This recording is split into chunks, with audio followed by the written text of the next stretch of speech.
To any young person, a single pimple or blemish is enough to throw them into a state of frustration and distress. Yet to my friend Basit, this would be the least of his concerns. He suffers from EB, a genetic condition that causes uncontrollable outbursts of wounds and blisters across the skin. His skin in turn struggles to repair itself, and he is thus left covered in open wounds across his body. Another name for my condition is actually butterfly baby, because the wounds are everywhere and you're just wrapping the bandage and it's like a cocoon. Butterfly Boy, a story of patience. Diagnosed as a baby, Basit has lived with the condition for over 25 years. There is no known cure for the condition, and many have to live with the excruciating pain their entire lives. What's it like living with this skin condition? It's hard because I have to I'm immobile for the most part. So my day entails me being on my bed for the most part. I can't really walk. You just look at the way people walk and run and you can't help but think, I wish I could do that. Like, how does that feel? As difficult as this was all to hear, the treatment process Basit goes through is another tribulation in and of itself. For hours on end, he sits like this, cutting, wrapping, bandaging, and applying ointment just to maintain the status of his condition. Basit, do you do this every day? Every day. If I don't do it every day, it passes and oozes and smells and stuff, so I've got to do it every day. On a bath day, it takes 6 hours. On a normal everyday thing, it takes like 4 hours. I couldn't fathom the magnitude of what he goes through every single day. I couldn't imagine what it was like to be locked in a room for up to 7 hours on end, crouched over in painstaking treatment.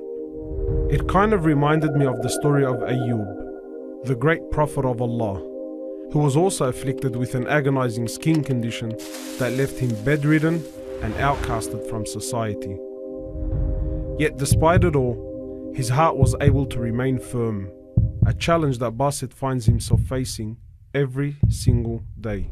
How important is faith to you in your condition?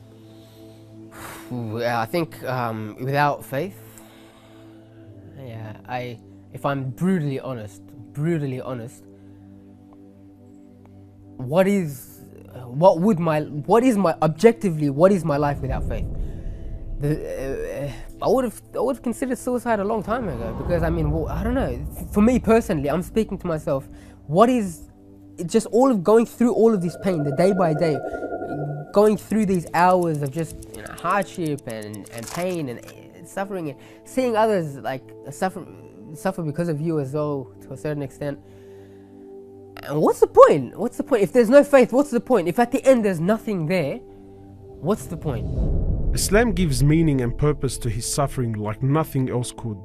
It was simple: stay patient today and attain Allah's pleasure tomorrow. When I hear about the mercy of Allah subhanahu wa ta'ala, when I hear about His promise, the thought of being able to be with Him, persevering and struggling to be with Him, like faith, it's something that's so easy for me to reconcile with as well. It's like, this is not our utopia.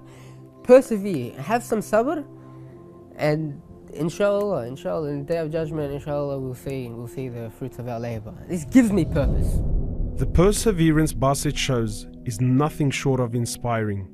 He understands that life is a test, and he's in a race to stay steadfast until the very end. 2 years ago, Basit's older brother Milad preceded him in this race and sadly passed away. Like Basit, Milad also suffered from EB, but in his case, it was much worse. And how was that like to lose your brother? It's really hard in that sense when you lose a part of you. Not having him around, that support, I learned so much from him. I think a lot of my ability to tolerate and my strength comes from seeing him being so much worse than I am. When I would think of how much he would suffer and struggle, and like, it's just, Allah subhanahu wa ta'ala chose both of us. He just picked us out from all of the creation, just picked us out and just giving us bonus points. In the day of judgment, inshallah, for him especially, imagine the rank that he would be with his patience as well that I witnessed. So like when I go to his grave and I see that, it's just, I think to myself, instead of me weeping for him being gone, like he's weeping for us still chained into this struggle. Throughout his tribulation, Basit has managed to stay firm, not only staying patient spiritually, but also in his daily affairs. He has graduated from university, made many friends, and even performed Umrah with myself a couple of years ago. But behind his story of resilience, there is also one other secret that keeps him going forward. Religion has been the bedrock of my life, but my parents are the other factor. Like, alhamdulillah for them. That's all I can say. Alhamdulillah for my parents, because they made it so I don't have to worry at all. When I have these problems and stuff like that, I can only think about these problems. In my mind, like, I don't even have to think about them. They never complain. It's so normal. They make it so normal. That normalcy is something that I'm so grateful for them. If you could give them one thing, what would it be? I pray for my parents. I pray for my parents all the time. Like, Firdaus al-A'la, if they could get Firdaus, if they could get the Jannah, more than anything, for me, for them to reunite in Jannah, more than anything, like, for us to reunite in Jannah. Because for me, deep down, I feel like this is a test, and I can feel that this is a test. And I thank Allah subhanahu wa ta'ala for making me feel that it's a test. The real life, when I will actually wake up with my family, inshallah, is in the next life. Can't forget that. I can't forget that. Basit's story is truly a modern example of patience that we can all admire and learn from. I ask Allah to raise Basit amongst the patient, to make him of those whom he loves, and of course, those who are rewarded in abundance. الصابرون أجرهم بغير حساب